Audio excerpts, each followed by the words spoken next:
my friends, and welcome to episode 7 of the Kiss Army Nation podcast. My name is Pasquale Vari, your host, and I'm joined by my co-host, Andy Moyen. How's it going, Andy? Hey, how's everybody doing out there in the Kiss world? Today's fan profile is on a really good friend of mine, Kameron Duty. How's it going, Cam? Hey, guys. Thanks so much, Pask and Andy. Thank you for having me on, man. It's wonderful. Great to be with you all tonight. Do you know what's incredible? I introduced you as a good friend of mine. We never actually met in person. And we met on Facebook, what was it, a couple of months ago in March? Yeah, I would say so. Probably February or March. Yes, sir. And it was our love for podcasting that this friendship grew. You had your first episode that I saw, and I was looking for inspiration for this particular podcast. And yours is one of the podcasts I was looking at for inspiration. And I mean, we've become good friends ever since. You know, that's the really neat thing about the power of the internet is you don't have to be in the same physical location anymore to befriend someone. And thank goodness for Facebook and KISS groups and things like that. And I appreciate you saying that with the podcast. I'm glad that it's been a great inspiration to you and the same way yours has been to mine. I think we premiered, actually, did we not, around the same week? I think mine was like 3 days or so before. That's right. Or something like that. And so we kind of came into this together. And it's awesome to be with you guys. I love what you got going on. And now here you are in our little podcast. I think it's amazing. Oh, yeah. It's great. Just having fun with this. You know what I mean? Like I told Pass. The whole idea to do this was just to have fun. And it's not it's not a contest. Well, it's not a contest for me. I could, you know what I mean? I'm not against any other podcast or stuff like that. So I know Pass isn't either. So you know what I mean? To me, and I know a lot of the guys from the a lot of other people from podcasts, you know, ones like this, video ones, talk ones, and everything else. And you know what I mean? I'm just here to have fun. And like Cameron, I know this is the first time we met, but I have been on his case, Pask's case, for a long time. Like, dude, why don't you do a podcast? Why don't you do a podcast? You do these KISS national TV stuff. Why don't you do a podcast? No. And finally, finally I cracked the button on one night. I'm just like, dude, let's do a podcast. And he finally goes back, sounds like a great idea. Really? So all of a sudden, some of us are slow learners, right, Pass? Oh, boy, But I got to tell you, also working with Andy on this podcast, there's a great balance between the two of us. And I think that balance is what makes this particular podcast so special, in my opinion. Well, agreed. I had actually told you that on our conversations on Facebook, that there's a good dynamic between you guys. And that's what it takes. Everybody has to figure out their own formula. Yeah. And for you guys, this is what works. And what works for you may not work for me, may not work for Matt Porter, may not work for KISS FAQ. But, it works for you guys. And believe me, you've got a really cool product. And my favorite so far, I'm always going to say my favorite episode is my own. Thank you, Gene. But yeah, I've learned from the best, right here. Yeah. Right here. There we go. Opposite side of the camera. But seriously though, that last interview with Robert, that you did a couple of episodes back. I loved that. What minutia, just what great detail. And I've loved all of them, but you guys really do a good job. Really good. Thank you. He told us, I know it's your episode, this one, but Robert told us stuff that we had no idea that was coming. Yeah. Him and I talked about some past stuff and all that stuff, which is always cool. But he told us like 5 things that were coming up or going to happen or didn't happen that were supposed to happen back in the day. And he, his book's coming and all this great. And I'm like, this is so cool. And then after we get that, I'm like, oh my God, Pass, he told us stuff that we didn't even know, which we didn't even know it was coming at all. It was kind of cool, Oh, so, yeah. And a lot of people have already asked. At some point, we're definitely going to have him back. I mean, come on. Yeah. Oh, yeah, absolutely. So now today, it's all about you, sir. Hey. You. Yeah. So let's get started with talking about you. So Cam, what is your origin story? How did you become a KISS fan? Well, it's really interesting. It was late 1998. The first song that I remember hearing on the radio was "I Was Made for Loving You," and what's interesting is I'll tell everybody I'm in Virginia, and I couldn't tell. Yeah, no, you couldn't tell at all, could you? But so down this way, honestly, as you guys know, the demographics has a big what's the word I'm looking for? Has the demographic and your age groups and that has a lot to do with what's played in your area. Mine is a lot of country, a lot of bluegrass, a lot of country rock. But when I heard "I Was Made for Loving You," it was something different than what I'd heard on the radio locally. And I loved it. And I didn't realize that what I was hearing was, four masked men. I didn't realize it at that point. And to make a long story short, when I was about 7 or 8, I was at my grandmother's house, and they had a music room. And behind a love seat that they had, I was kind of just doing the thing, like climbing around on the furniture. And I looked, and I somehow got that moved out from against the wall, and literally there sat an old copy of the first album from 1973, the Kiss solo album. That's the first time I ever saw the band. And it was actually my dad's, and he'd since got married and moved out. And anyway, his records were down there, and somehow it had made it behind that.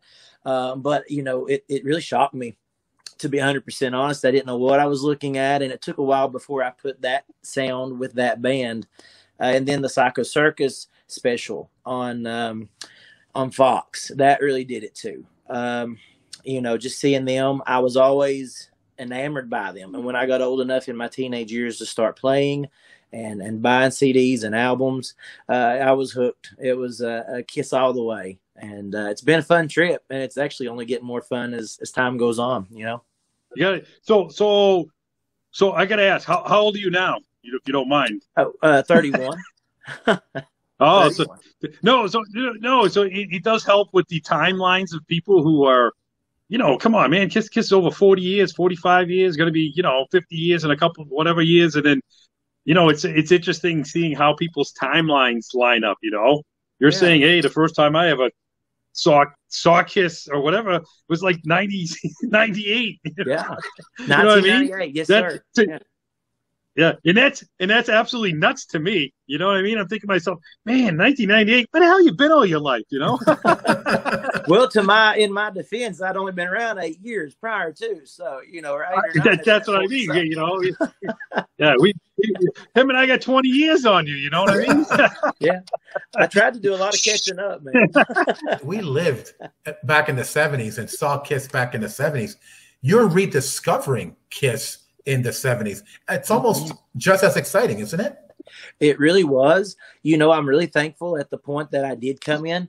It was the Psycho Circus era. And, that's the originals. And so I'm pretty excited to say that even though it wasn't that initial run of the 70s, it was still them. It was still Gene, Paul, Peter, and Ace. And that was really cool. After that, you had the farewell.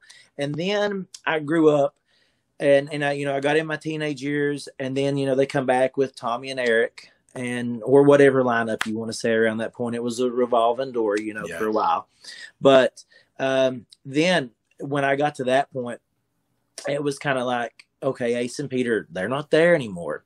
But I've learned the history. At this point, I knew about all of the 70s, all the 80s, all the 90s. And I was just happy to have them around.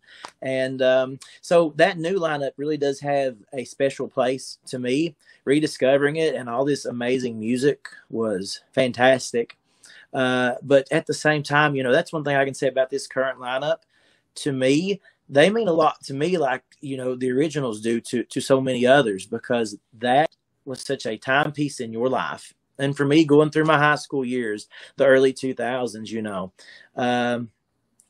this band is timeless. And like you said, everything, the entire catalog, the discography, all the live performances that are now available. I was coming into a plethora of music. And you talk about not getting enough of it. I mean, I'd buy one record, I'd run right back and get another one just as soon as I had an allowance and eventually a job to be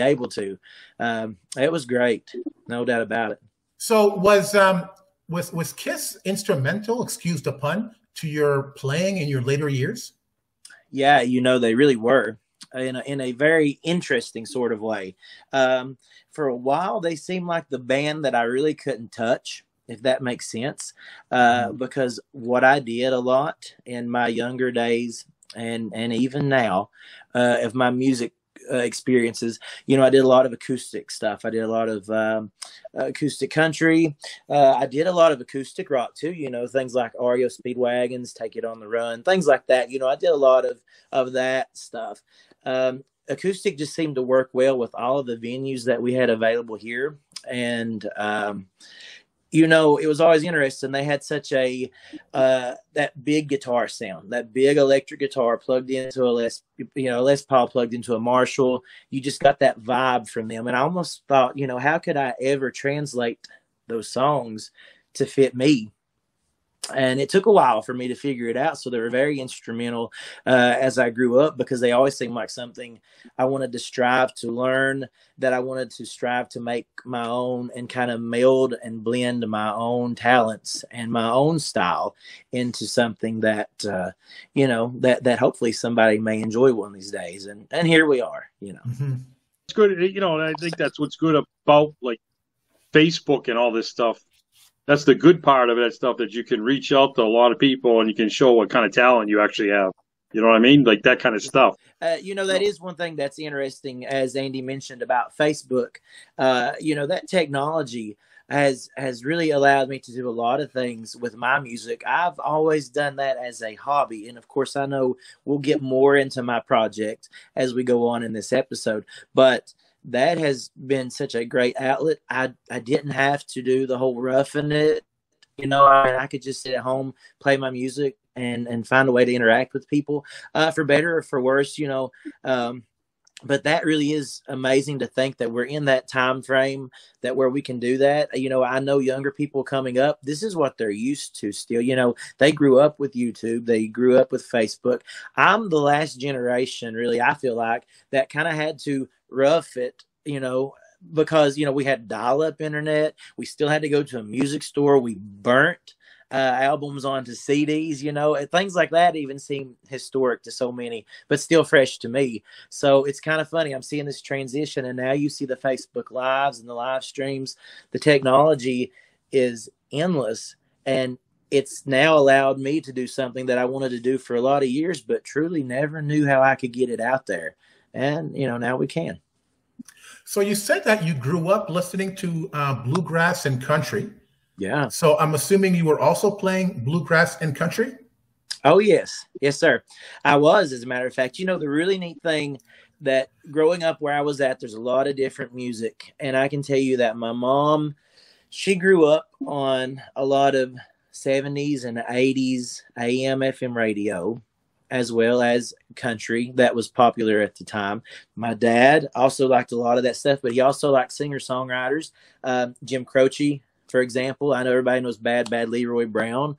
That's one of his favorites. Another one of his favorites, though, Leonard Skinner. So that kind of tells you, that mold, all of that country, all of that rock really came together and made a very unique unique upbringing for me, as I was able to appreciate a lot of stuff at a young age. Some of my very favorite musicians ever are actually country and bluegrass, but it just so happens that, most of it, I had a wide palette, and I was able to appreciate it all and find things about each and every one of these different genres that I could take away and make my own. Country and bluegrass was something I played from a very early age. Being in this part of the world, it's very dominant. So a lot of stuff that you'll do out at a lot of festivals and events and fairs like that, that's what they like. So breaking into it with a different acoustic rock world, I guess it can be a challenge at times, but there's plenty of room for it all. And that bluegrass and country style, believe it or not, if everybody's heard the Alive Unplugged series, I actually can find a way to use that and kind of make some songs my own. I don't know that everybody likes that, but there's a couple of them that I can put a little bit of a twang, as you would say in Nashville, or a twist to it. And sometimes it works, but that's what makes it fun, Do you know that there's actually, I know I have it somewhere around here. Now that you said that, do you know that somebody came out? I don't know when it came out off the top of my head. It's there's actually a Bluegrass Kiss tribute. Yeah. Yes. I have it. CD. Yeah. Do you did. have that, Cameron? I have heard that. I have. It really was shocking to me, to be honest with you, when I heard it. I didn't expect it, because I am more on the country side of things as far as that goes. Now, I do appreciate bluegrass, and I've, sometimes you'll play around here to do a gig. You'll play what pays, right? And sometimes on the side, I would do a lot of that. And so, while I appreciated it, I really loved the country stuff. So when I heard not a country version of Love Gun, but I heard a bluegrass version of Love Gun, I was blown away. I could certainly appreciate it, but now that really, it took some time to get used to. That's all I can say about that. Do you think there was a natural progression from the country bluegrass? And I know you also, you sing for your religious community as well in your church. Was there a natural progression from bluegrass, country, your church, and Kiss? Yeah, believe it or not, that's such a good question. That's one that I've pondered on, actually, since you had mentioned to me we would kind of talk about it, Pask. That is what's so neat about my musical journey, is that I have all these different influences. And again, another one that you throw into that mix is the religious. I'm a worship leader in a praise and worship band that we have here in Virginia. So I do a lot of different things, and a lot of people were confused, or they really didn't know what to think when I would tell them, man, I'm a Kiss fan, they would be like, how do you mix the two? To be 100% honest with you, I think that anything that you do, you can certainly do it in, I don't know, moderation and respect for anything. I mean, I can certainly respect my religion and still do this stuff. It's all about taking bits and pieces and parts of it and making your own thing. That's what it's always been about anytime that I've played music.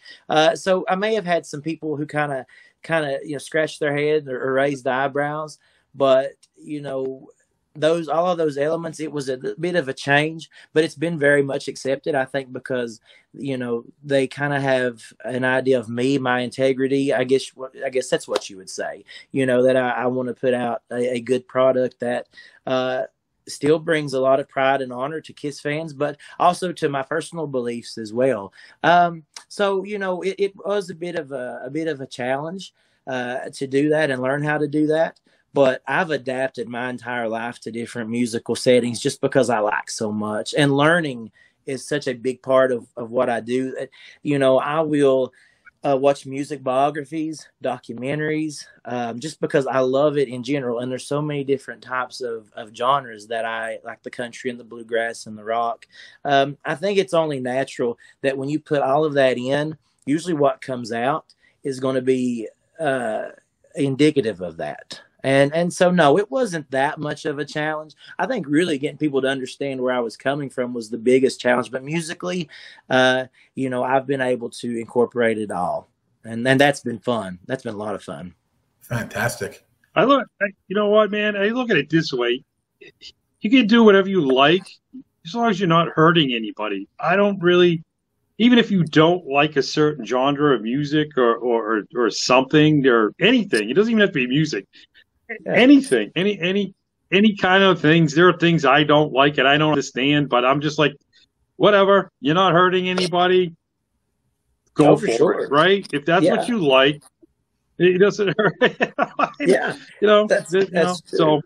Yeah. And you don't even have to explain yourself, Cameron, about I don't understand why even people even poke you about it. I mean, so what? There are hard, heavy metal rockers who are very religious and, have come out with some really raunchy music, but they're still they still believe in God and they're religious. So it don't matter. Yeah. You know what I mean? Just do what you want. I agree. I agree. And like you said, the whole point and the point that I was trying to make to that is that it's just another layer of me as if you want to think of it as like, I guess an onion, for example, is a really good analogy there. They're just different layers, that you can get into. And that's something that I think has surprised a lot of people, because I would do this country and this acoustic rock, and I do a lot of stuff in church. And then, you got, the Kiss side. And I don't believe that a lot of times, and that's what's kind of fun. Sometimes, they may not look at me and think, oh, he's a big rock and roll guy, just because of the way life is, sometimes the way that you have to be. I know my job, for instance, just the way I dress, things like that. But now catch me out on the streets any day, and I'm wearing a Kiss t-shirt and an MTV hat or something, always music oriented. And that's been a fun discovery of learning about me. And just as an individual, as I've continued to get older, and just people accept me and my music, and it's been so well received. And now I've got a wife that I'm telling you, she's so cool and so supportive of it. I know we'll talk about her later. But that right there, man, that's the stuff of life. When you can get to that point that you're genuine with yourself and what you're doing, and people accept you for it. But even more than that, you just are happy with it. And that's something else this band brings, that kind of believe in yourself mentality, So then all of this led to your monthly show, Alive Unplugged, the music of Kiss. Can you tell us a little bit about that, when that started, what all this is about? Yeah, it was just the desire to want to play Kiss music live. Honestly, I'd figured out a way that I could do it that I felt could relate to me. Like I said, I say it in every live stream. I don't look like Paul Stanley, and I don't sound like Ace Frehley. So I just do my thing. And what I started to do is Who does? Well, exactly. But when you say a musical, a tribute to Kiss, they automatically think, okay, where's the face paint?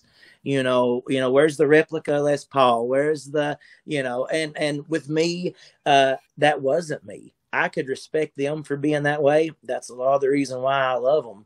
But, for me to get up there and say, I'm going to put on the makeup, and I'm going to put on a wig and shoot fireworks and try to sound just like them. I knew that was a stretch from the very beginning. Remember, they had like 10 years of non-makeup stuff too. So that's exactly right. Right? See, there you go. Right. But, that's what was really neat about it. There was a beauty to it too, honestly, that I felt like what I could do was, focus on those songs, focus on certain songs that maybe you didn't hear on a lot of different programs. And I want to go ahead and say that it is a Facebook Live program. It actually didn't start that way. We started doing some live stuff, and then we all know what happened in 2020. We had a couple of things under our belt ready to go, and then COVID hit. And then I realized soon that if I wanted to do this, that if I wanted to play this music, that, we should do it via Facebook, because it was so limited in what we could do, safety reasons and everything abroad, But so one day we just decided to turn the camera on and see what happens. And so we launched it live on Facebook one night. And what ended up being what we thought was going to be maybe a one-night project ended up being a monthly event, because the numbers grew, and we have a really nice little fan base who looks forward to this every month. And it's just continued to get better and better. The interaction in the Kiss community has gotten bigger and bigger. And for it to have taken off like it did, I never would have thought it. But to see that people enjoy it, that really means a lot to me, because I felt like I really kind of stuck my neck out there, I guess I'd say, creatively, because it was something totally new to me. So for it to be received like it was, and for it to be something that began a series of events, a recurring thing that we now do monthly, that was really cool. Something to be proud of, I feel like, anyway. Absolutely. Yeah, and I think another thing with the Kiss community, if you want the Kiss cult that we are, you know how things spread, right? Somebody puts something up, man, and it's like wildfire. You know what I mean? And people say, "Hey, man, check this out, check this out, check this out." You know what I mean? That's so like I said, you have your awesome, people are, really cool about stuff, and go check things out, man, because, you can't, like you said, you can't be a Paul Stanley, you can't be a Gene Simmons, you can't be an Ace Frehley, and you can't be a Bruce Kulick, you can't be a Vinnie Vincent. You could, Mark St. John, Eric Carr, Tommy and Eric, whatever, you know what I mean? But there's only one of those guys, and they have their own whatever, their own techniques, their own way. So nobody's ever gonna be them. There's one of each dude person, so. I just think that's why I said Facebook's really good with the community, with Kiss fans that like different stuff. You know what I mean? So you're going to get that, spread it, have fun with it. You know what I mean? And you're always going to have your downers. There's always going to be the downers, a couple, here and there. But you just got to, like I tell Pask when we do this stuff, just ignore them. Post the stuff, do it. We have fun with it. Seriously, you got to laugh. You just post it, have fun with it.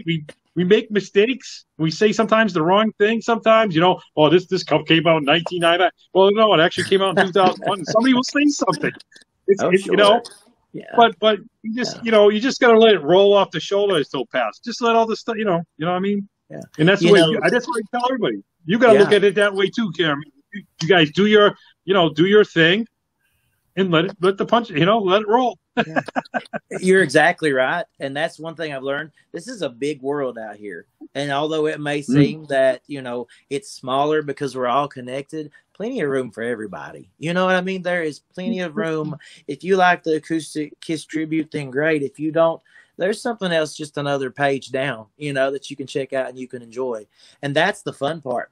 There is so much room. And same with the podcast guys, some people you'll hear them say, oh, well, just what we need, another Kiss podcast. But you know what?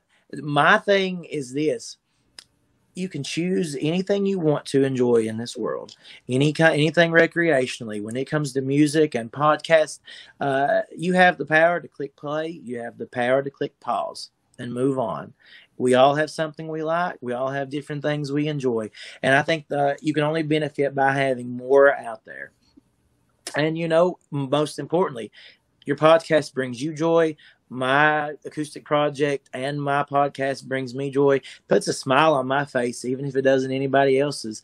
And in the end, when I go to bed at night, that's if I feel happy, if I've had a good day doing it, it's all I need. So you were doing the monthly acoustic show, but that wasn't enough. That didn't keep you busy enough, did it? You started the podcast. So my God, how much time do you have? Tell us about the podcast. I don't have that much, actually, if you'd believe it or not. It's really funny, man. I've got a steady, Monday through Friday, 40-hour job, that I do. I work in healthcare, but of the evenings, what has really helped us, and it's so weird to say, I would never say a pandemic has helped us because that sounds funny, but it's allowed a lot of free time. Mm-hmm. When you are limited to, you can go to work and you go to the grocery store, you do the essentials, but you spend a lot of time at home. You get some free time, and that community that I was able to become a part of in all of this, if there's something good that's come from it, it would definitely be that. And truthfully, what got that started was I just wanted to keep playing, and I just wanted to keep talking to people. When I started doing these Facebook Lives, I realized I didn't have enough time to do the songs and to interact with everybody who was talking to me. And I wanted that. I wanted to be able to stop and have those full 10, 20, 30-minute conversations with these people, because they would be saying things to me that just, I got it and I liked it and I appreciated it. And so that's when the idea of a podcast came along. It gave me an opportunity to promote the acoustic stuff, which is always, a part of it. That's where it began. But I love talking to you guys and to so many friends along the way. And so what I wanted to do with that podcast was do a mix of my interpretations of the Kiss songs, but always come back with something really interesting, really informative. And I really wanted to just kind of simulate, two good friends hanging out trying to bring some conversation, to the listener, because like we said, this pandemic and stuff, things that's been going on, we all could always appreciate hearing somebody else's voice, somebody else's take on things. And so when that podcast got going, and the idea for it, you had people like Matt Porter, just super, ready to jump on and help. And of course, the great support from you guys. But yeah, I just really wanted to talk, and I didn't feel like I got to do that enough doing the Alive Unplugged Facebook Live music, because I had so much music I wanted to do. And I know that's why a lot of people tuned in. But man, I'm full of hot air. So I needed more than just an hour and a half once a month. I needed more of that. And really, though, it's been a trip. I'm really thankful for it. If you want me to be honest. And I just want to get this quick. Is that thanks for what you do, because I know exactly what you do. But you said healthcare, and my wife works in the healthcare area doing stuff, and I'll tell you, man, these people have had a rough year or more. So you got to say, props to all those people who've been, on these front lines and doing this stuff, because I'll tell you, man, it's been insane, So, Yes. Props to you and any of those other people out there that listen or watch this who are in the healthcare at wherever level you are on in the healthcare, because I'll tell you, man, I've seen it up close. I would have never seen it unless, Kim works in that. I would never know how much stuff goes on, man. Nuts. All I can say, crazy with this, just on a regular basis. And then the virus and all this stuff on top of all that stuff just made their lives crazy. I can understand why you want to do a podcast, because you need an outlet. You want to talk to people, not just, music wise, and talk to people. I can understand that, because wow, crazy stuff though. But sorry about that. I just wanted to say thank you, and thanks anybody else out there that's been doing this stuff for over a year. It's crazy. Thank you. Yeah, I appreciate that. I appreciate you saying that. And you are 100% correct. We do see a lot. And again, props to your wife for all that she's did too. I'll tell you that I'm in the admissions role. So I work at a healthcare facility here. And, that's a lot of what I have to do actually is involving bringing people in. And when you have a situation such as a virus, man, you want to make sure that you can take care of those people. So it does weigh a lot on you. The frontline workers, the CNAs and the RNs and the LPNs and the doctors, man, God bless them. I mean, I just have such admiration for them. But you're right. There's a lot that goes through your mind, in an 8, 10, 12-hour day. And it can get tiresome. And so you do need that outlet. And I never would have thought I would need an outlet like this as much as, or I never knew, I guess I should say that situation would come in life where I would rely so much on it. But, here we are, and it's certainly been a blessing. And things work for a reason. I truly believe that, and I feel like maybe this project, maybe my acoustic project, it may not have taken off any other time. But, for whatever reason, it was supposed to happen when it has. And, I think we've been able to enjoy a lot. We've been able to celebrate a lot. And a lot of times when there may not be that much to celebrate, if that makes sense. You know what I'm saying? I mean, absolutely. And so that's something to be, proud of.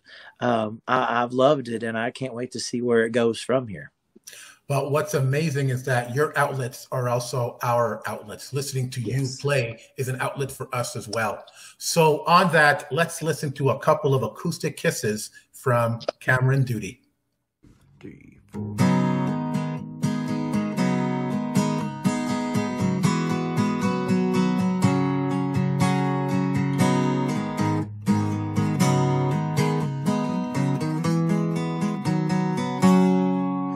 Early morning, as she wakes from her sleep, 9 to 5 is the day that she'll keep. Ties her hair up and her blouse buttoned tight, gets her work done.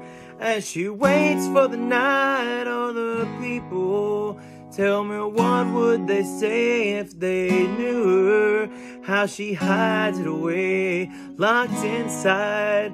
There's a start of a flame and a feeling that she never will tame. Oh, and she's walking around like a mystery.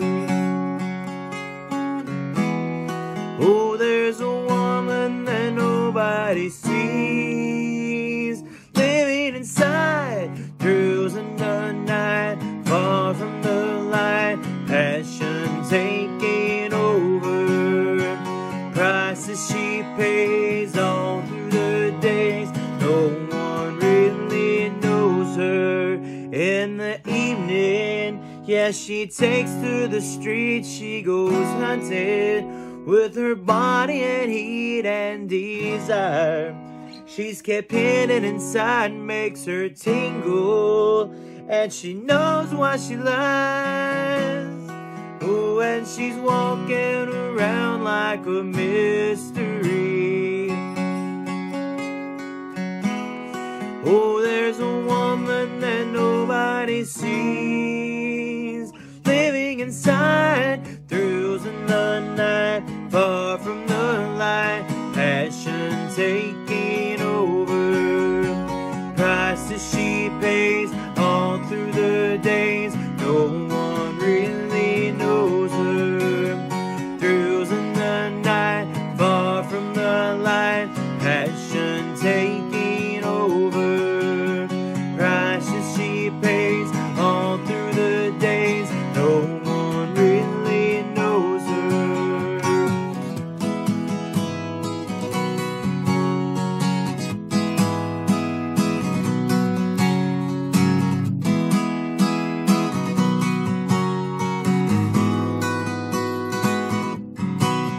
See the stranger that she's pushing away as she dresses for the start of the day and desires. She's kept hidden inside, makes her tingle, and she knows why she lies. Thrills in the night, far from the light, passion taking over. Prices she pays all through the days, no one really knows her. Thrills in the night, far from the light, passion taking over.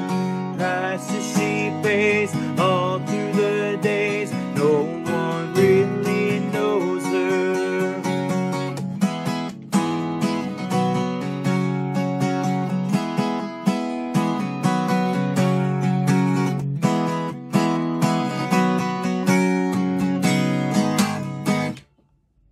One, two, three, four.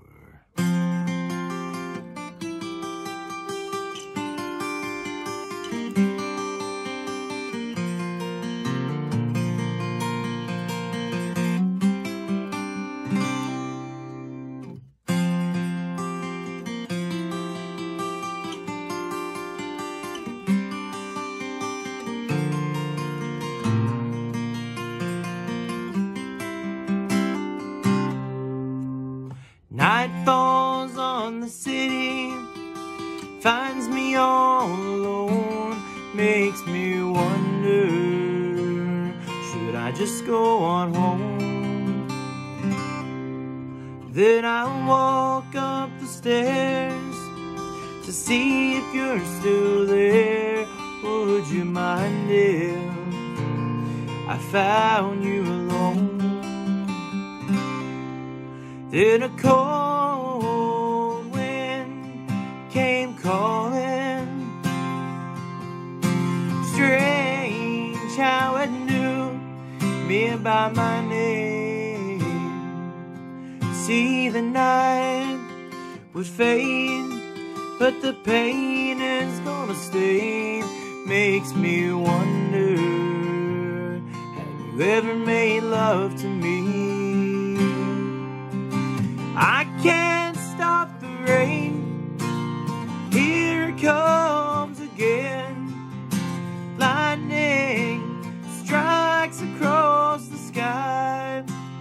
Whoa, I can't stop the rain, here it comes again. 'Cause lightning only blinds my eyes.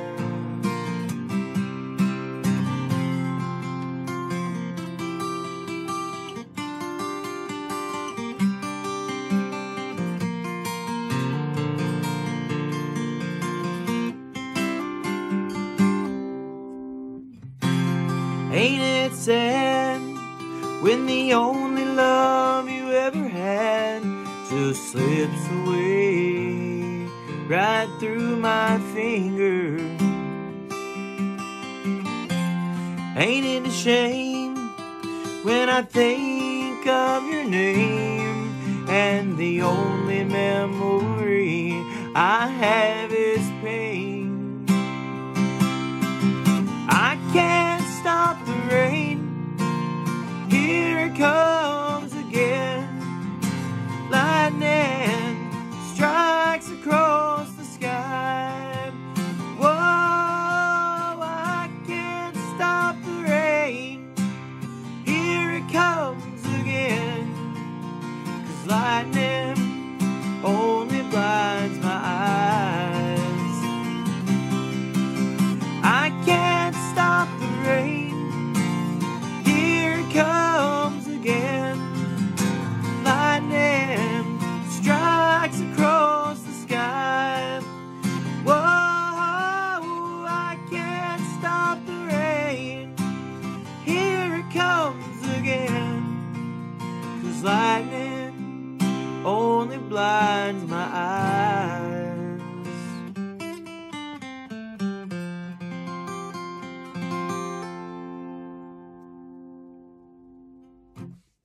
All right, and we're back. So I want our listeners to know that I asked Cam to play those particular songs because, like a lot of Kiss fans, you know, we enjoy the obscure stuff that we don't often hear live. So Kameron, man, thank you so much. Fantastic job on those songs. Thank you for asking me. That was really a pleasure. Really, am I the first live performance on the Kiss Army Nation podcast? Yep. Okay. Yep. I appreciate that. Except for I go. So, Exactly. Cam, we were talking about your support system and, you know, your podcast, and we can't talk about your podcast without talking about your amazing wife, Morgan. Now, she's not a Kiss fan, right? Or is she a Kiss fan?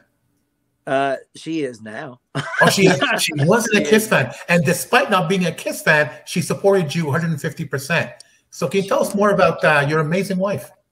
We have a really great story that a lot of people don't know. It's so funny because before I worked in healthcare, I worked in banking, and I actually worked with her. We would set our desk set side by side. I'm not going to tell anybody this on a podcast yet, so I'm excited to tell you guys. Oh, wow. Listen. Yeah. Not many people know the backstory. We were in 2 different relationships. I was dating someone and she was dating someone, and we were really good friends. And you know, we knew it off the bat, you know, right when we started working together. As fate would have it, we both were free. And then we just started hanging out. And you know how it goes, you know, the one thing leads to another. And then all of a sudden we were dating, and the next thing you know, we were engaged. And it was really just the nicest thing, because from the very beginning, even just our friendship before we started dating, she knew my likes and she knew my dislikes. You know, I knew what she liked. I knew her sports team. She knew my music, what kind of stuff, what made me tick. And so being a couple, it wasn't very challenging because we already knew each other so well. We spent so much time together. And then, you know, once we got married and everything, you know, she knew music was such a big part of what I did. As a matter of fact, I actually played at our wedding. I did a song for us. I did a song for her as we were at the reception. So music was always big. So she knew what I loved to do, and she knew my love for Kiss. When we were engaged alone, okay, on the End of the Road tour, we saw them 5 times that year.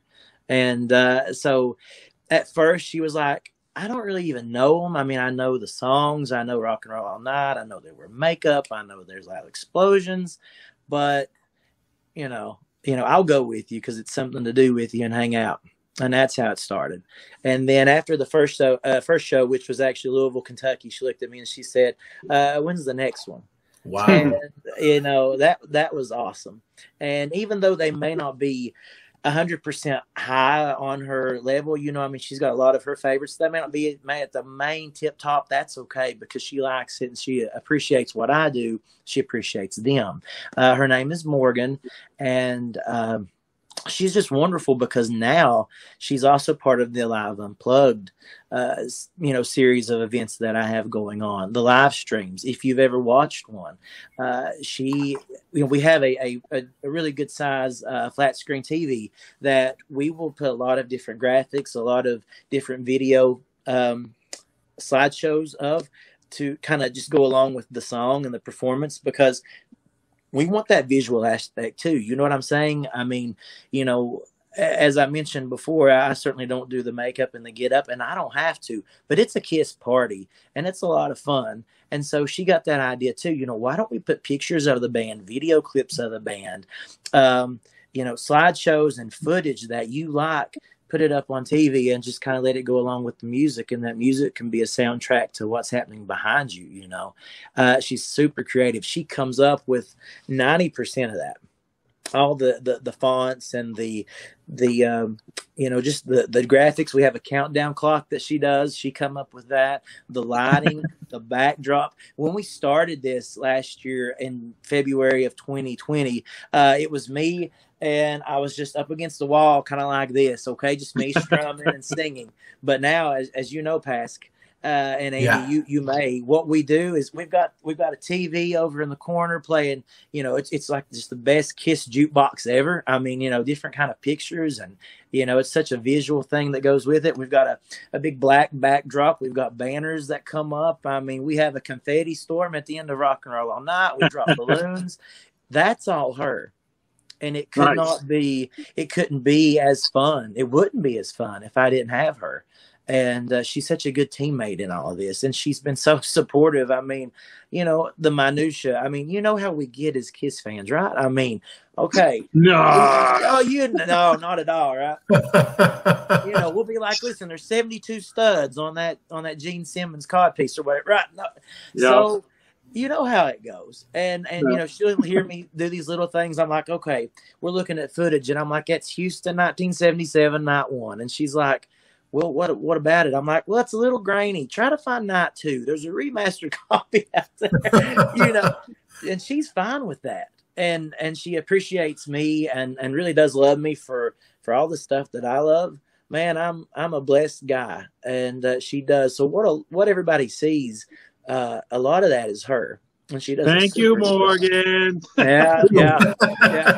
Listen, I'm eternally grateful. I really am. Not to get mushy or anything, but, we've only been married a year and a half, but, we've been through a lot, obviously the pandemic, and it's really taught us how to be a strong couple very early on. And, man, just another way that this has provided a great outlet for us to grow. And I think you guys see the results of it too. And a lot of people really like what she does. And I'm her biggest fan. That's for sure. Well, you should be her biggest fan. Oh, yes, absolutely. Without a doubt, man. Yeah. So I want to end today's episode with one final question. I've been listening to the Kiss Room a lot, and I was shocked to hear you on the Kiss Room. You did a song for the Kiss Room demo project, and the song was called "Talk to Me." Can you tell us how that song started? I can actually. I was just, I was a teenager. I was about 16 years old, and me and a high school friend had just decided we wanted to start playing music. And it's so interesting that you mentioned that and you bring that up today, because we actually wrote that in his sister's garage. Okay. We were down there just playing around, and I was playing a couple of simple little chords. And then this little lyric came into my mind. I see you in the hallway. You're looking so fine. I mean, what a 16-year-old, that's definitely coming from them, right? I mean, a 16-year-old sees a pretty girl. I see you in the hallway. You're looking so fine. Oh, how I wish you could be mine. And, simple, easy rock and roll. But we got to play it at a whole lot of local gigs. We played a homecoming event that year. They actually let us play, and we played it. And it was so funny because that was the first time that I actually said, I can write something. And, was it a wonderful masterpiece? No. But, like you said, Pastor, to this day, I still have the opportunity to play it. Matt Porter asked me to do that for that Kiss Room Demos project. And So it still follows me around. So it's really neat to have a creative piece that that people can still relate to. And now the funny thing is, and this is what's so uncanny, that you mentioned me play this for you guys tonight. Okay, we're actually, my wife and I are currently looking at buying the house that I wrote that song in. Oh no! Seriously. Yeah, it came up for sale, and we were joking. I said, listen, I said, if we could move back into the place that I wrote Talk to Me, you know, I'm like, we can do a live unplugs here. I mean, it's full circle, you know. Just kind of throwing my pitch out there why we need to get this house, right? Oh, that's incredible. But, you know, Nice. it is funny. It is funny. And it was just a little small thing, you know, a footnote in time. But, you know, when you're a kid and you get to do something like that, it means the world, you know, just a good creative outlet. And you can kind of see how all throughout my life, I've always wanted to do something like that, music oriented. And that's another part of it. Nice. Can I just ask one fast one? Yeah. Now, when you met, you know, you said 98 and you've gone through all the catalog now. Mm-hmm. Now you try to learn about 90% of everything, because everybody learns everything. I still learn stuff about Kiss every day, you know, or at least once a week. Going back, what else, like, do you have like a favorite album? I do. Yes, sir. I think top to bottom, it's Rock and Roll Over. It's really funny. I have 3. Rock and Roll Over, I think it's the most consistent from start to finish. But then there's a lot of honorable mentions that I would give to Crazy Nights. I know a lot of people think, you know, but listen, that was all Kiss to me. By the time I found it, you know, I didn't grow up in it. So it wasn't one of those things like, you know, we're going from Lick It Up and Creatures of the Night to the glossier Asylum or Crazy Nights. But to me, it's amazing, because I think, you know, a song like Crazy Nights was just such an anthemic thing. It caught my ear, and so it always stuck with me. And another one, my guilty pleasure, is Unmasked. And, you know, I like a lot of that stuff. I love Shandy, What Makes the World Go Round, Tomorrow, Talk to Me, which is so funny. I didn't know there was a Kiss song called Talk to Me when I wrote my Talk to Me. And so that was pretty cool there. But yeah, those are probably my top 3 totally different albums. But to me, it shows what this band can do. I love the different music. I don't know about you guys, but now listen, no offense to AC/DC, and I won't try to be long-winded here. And I love their stuff. You know, they have that one sound, and, you know, they've done real well with it. But now I love a band like Kiss. How many times I mentioned that? Yeah. How many times on this podcast we've had, this is number 7? And I think I mentioned that 3 or 4 times at least, about how they, you know, that's the one band that can keep going, same sound, same thing, and just take the same way, same path. They're that one band stay somehow. In their lane. Stay in the lane. Yeah, stay in the lane, and everybody loves it. Yeah. And that's why I love about Kiss, though. They've gone everywhere. You know, they've gone from, you know, metal to soft songs to, you know, they even made disco cool. You know what I mean? So, you know what I'm saying? You know, pop music, Unmasked, you know, the 80s, kind of in the middle of the 80s, like Crazy Nights, you're saying, you know, hair metal, you know, that kind of stuff. So, I mean, they've been all over the place. So we can go on forever. and that's why, for me, they never get old. That's also a reason why a project like I do, like Alive Unplugged, the music of Kiss, can keep going, because there's so many different styles.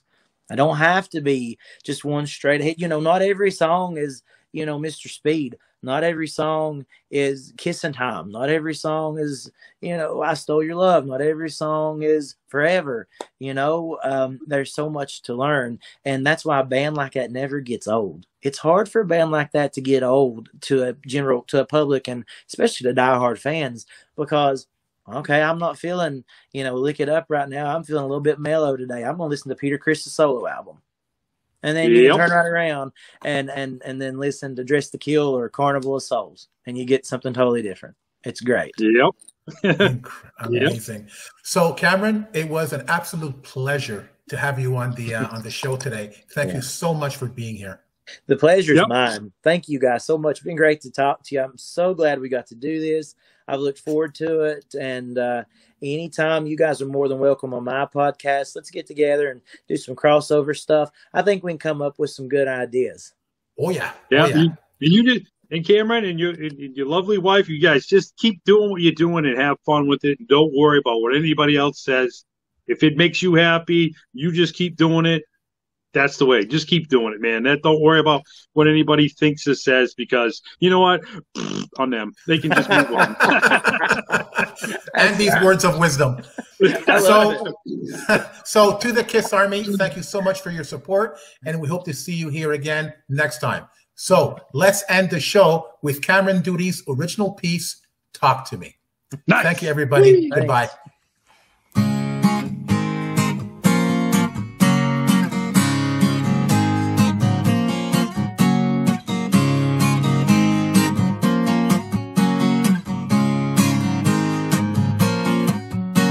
I see you in the hallway.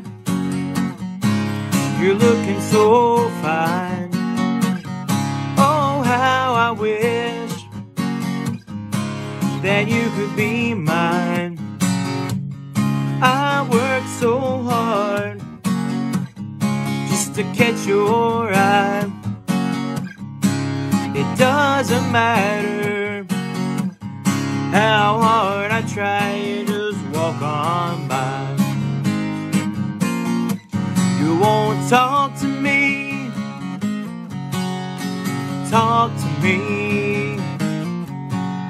It's easy to see that you should talk to me.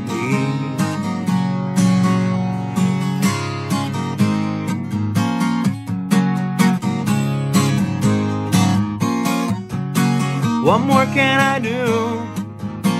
I'm crazy for you, for your laughs and your smiles. I'd walk 10,000 miles. I want you to be with me. How can I make you see? You should talk to me. Come and take a walk with me. It's easy to see that you should talk to me.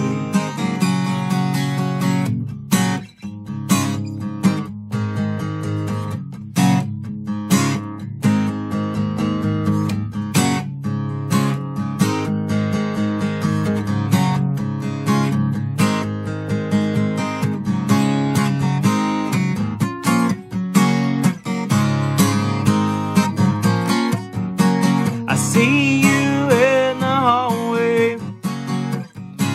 You're looking so fine. Oh, how I wish that you could be mine. I work so hard just to catch your eye.